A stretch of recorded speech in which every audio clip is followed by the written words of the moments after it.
We back? All right. Hello, everyone. For OneWrestling.com, this is Bill Apter, and we're here at the House of Hardcore, Philadelphia, House of Hardcore 2, and two of the wrestlers who will be wrestling tonight. Now, you may be watching this actually after the show, which they probably did. John Morrison, welcome to the Apter Chat.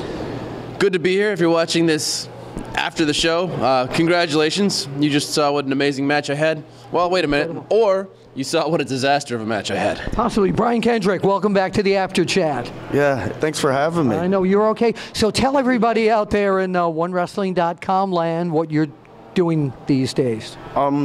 Trying to figure out if there's a such thing as free will or not. And if this thought in my head that's asking this question has already happened and will happen. Well, there was a Free Willy. You know about that. Yeah, but that's different. How is it? I'm talking about predetermination.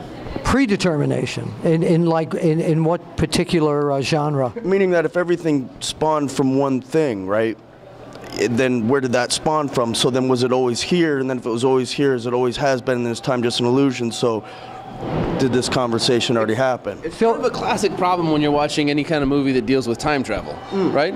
Because if someone changes something in the past, does it change the future? Or has the future already been predetermined? Well, is that what's happening with us here? Because they're actually not watching this right now. They're watching it then. Exactly. But why did you ask that question? I actually just was trying to find out what the two of you are currently doing, and he brought up free will. But you asked the question because you wanted to. Absolutely. But do you think that it's possible that in some predetermined future, you were supposed to ask that question?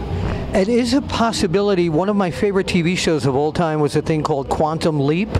And if you've seen that show many, many years ago, you would know then exactly why I asked that question.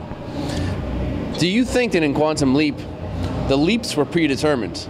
You know, because he's No, they weren't. They had no booker in Quantum Leap. There were writers. There were writers, but there was no person booking the actual stories of Quantum Leap. Just a series of writers trying to sell. In Hollywood writing, usually, and as it goes with wrestling, you write the end first, and then you fill in the gaps. So at the end of the episode of a Quantum Leap, they've written the happy ending.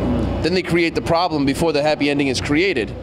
And the leap exists to create the ending that was already predetermined. I probably should not ask. I probably shouldn't ask this question because this is a PG site. But what's the best happy ending you can remember?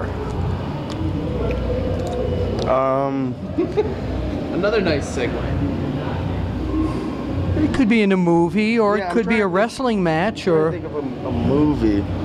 I don't know. Your favorite happy ending? But it was like the semi-sweet ones, like Crouching Tiger, Hidden Dragon. It was a beautiful ending, but it was sad. Yes, it was. But sad endings can be beautiful. That's what. Yeah. So that's the most beautiful ending I could think of. Okay. What about you?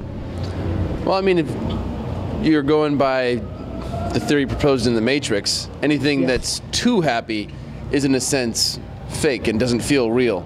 So human nature needs to involve a little bit of sadness, which is why I think sometimes the bittersweet endings are more fulfilling and have a deeper sense of happiness and bliss than like a Disney movie ending, which seems a little bit forced. I like but my favorite happy ending is there's a bar in Hollywood called Happy Endings. Is that right? Yeah. Okay. And what do you think happens at Happy Endings?